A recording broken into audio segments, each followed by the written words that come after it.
Welcome back, ladies and gentlemen. This is the Bearable Bull here.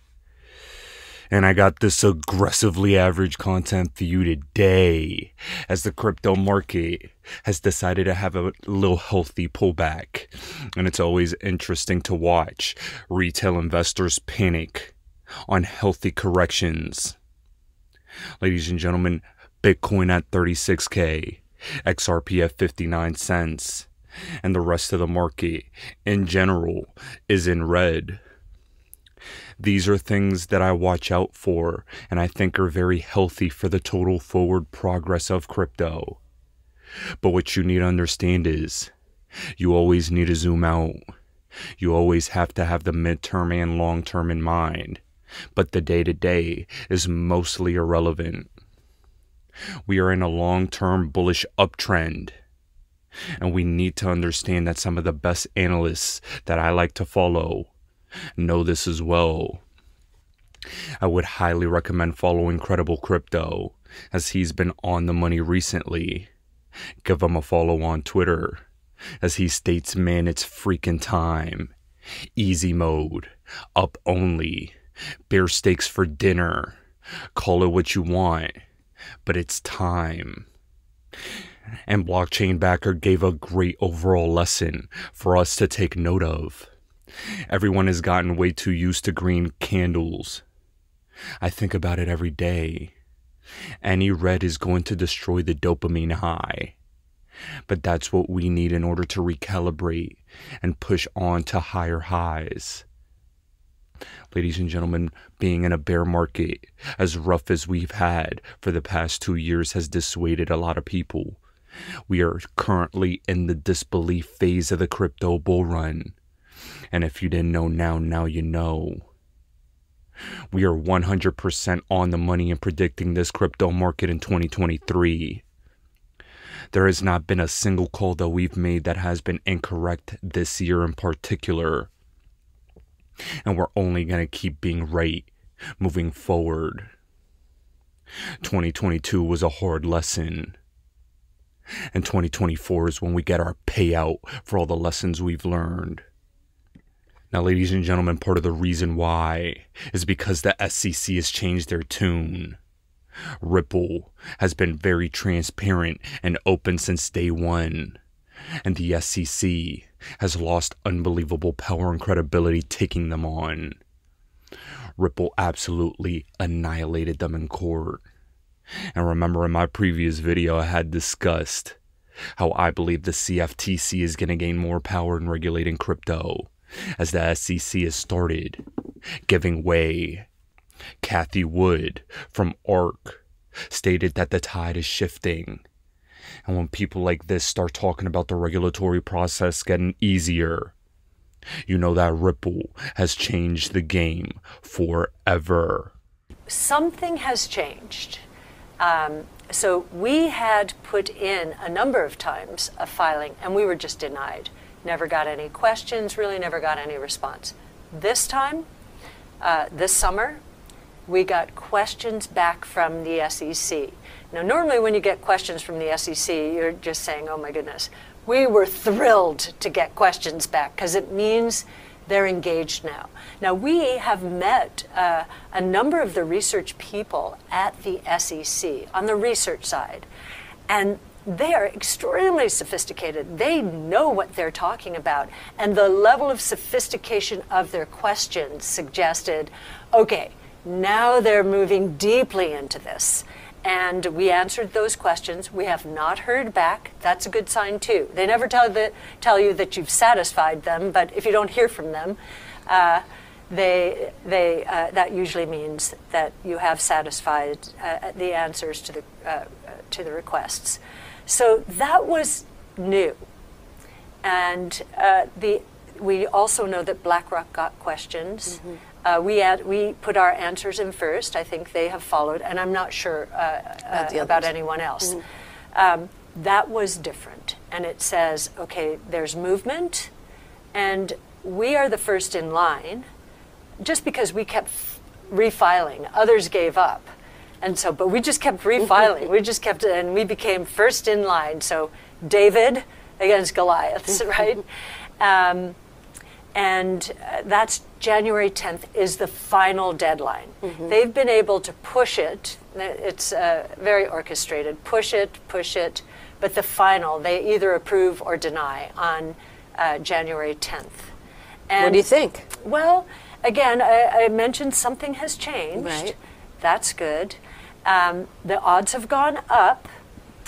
There is only one wrinkle, just occurred to us in the last couple of days. They will approve a number at once. It won't be just one. That would be choosing a winner, given the way ETFs work. But we know Grayscale wants to convert to an ETF. I don't know how practical that is, or if the SEC will let them, or if they need a special dispensation. I just don't know the rules. Grayscale has said it will sue the SEC again if it denies the conversion. If they were to do that before January 10th, I don't know if that would throw everything up in the air again. I just don't know. For the others as well. For everyone. Right. Yeah, I just don't know. I don't know. So there's My friends, I genuinely think you don't understand how much volume is on the sideline, ready to flood this market. There will be numerous Bitcoin ETFs passed all at once. And this is what's so important for you to notice. The first couple bull runs, it was the wild, wild west. The first few bull runs, there were no true institutional players in the game. Not to the level they will be this time around. We are in phase 4 with Ripple and XRP taking the lead. The market needed to create institutional level digital asset custody. I've always stated custodianship is the biggest limitation on the crypto space. Now we're at stage 4, and Ripple's paving the way with HSBC and Medico partnering with digital asset custody, with PolySign, with others. And we are going to be part of the biggest flip of the switch moment in regards to the digital asset space and making generational wealth. You don't believe me, but just listen to the experts. We would be remiss if we didn't acknowledge the fact that self-custody is freaking terrifying to a normal person. Because you're telling me that it's, I think normal people would like to have someone to turn to if something goes wrong. And Klaus, you mentioned you can have your, the security tokens reissued. That's great. But if someone drains my, my ape or whatever, I don't have an ape anymore. If it's just terrifying to, my wife was setting up a token, a wallet for her Steppen account, right? She was doing Steppen last year, and she'd like this secret phrase, and she's like, "What is this?" And I said, "Well, you can't lose that." She said, "What are you talking about? I can't lose that. This is the least user-friendly thing possible." So, I know there's some like ZK wallets, and there's other things. There's a bandwidth between like full, like centralized, custody, and then, full, like, don't lose your seed phrase. There's a spectrum there, but I think one of the things that gets us in trouble as in blockchain is not acknowledging the fact that not everyone is comfortable with like decentralized maxi kind of, thought process. Yeah. And guys, I genuinely do believe we are pivoting out of the decentralized maxi mindset into the mass adoption mindset. Keep that in your minds and know where this space is going. Now here, some brief updates in regards to the conclusion of this Ripple case. Final briefs in April means a final judgment in July, meaning we're going to find out how much Ripple will have to pay. But more importantly, look at the case heading. The only defendant is Ripple. The defense has whittled the case down to only 20% of what it used to be. How much of it will be left in July? This is why you hire top lawyers. And that's why Ripple paid $100 million+ to win this case. There'll always be haters though, as Charles Gasparito continues to dig his own grave and state Ripple didn't win. It lost. Retail XRP holders quote-unquote won for now because Judge Torres issued a truly idiotic split the baby ruling. That's the laugh of the Southern District.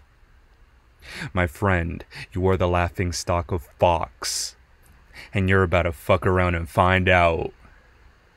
You were on the right side of history for so long, and for some reason, you decided to turn and be on the wrong side of history.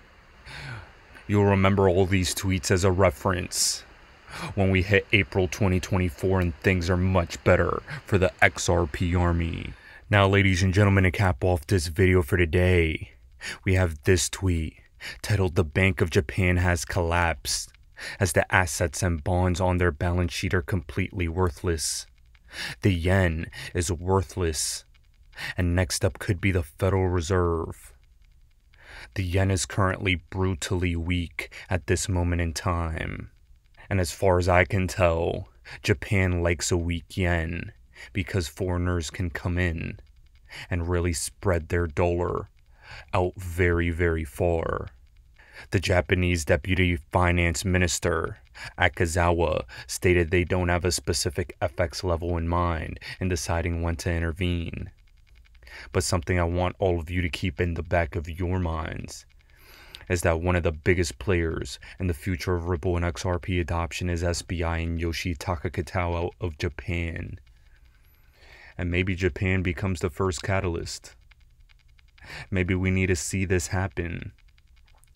Maybe these are the perfect conditions for XRP to begin ramping up in Asia. And it's only a matter of time until we find out. Pay attention to this developing story, as I think it's going to be bullish for the XRP army. Ladies and gentlemen, this is the Bearable Bull here. Thanks for tuning in. As always, I appreciate every single one of you. Now I'll be back tomorrow with another video.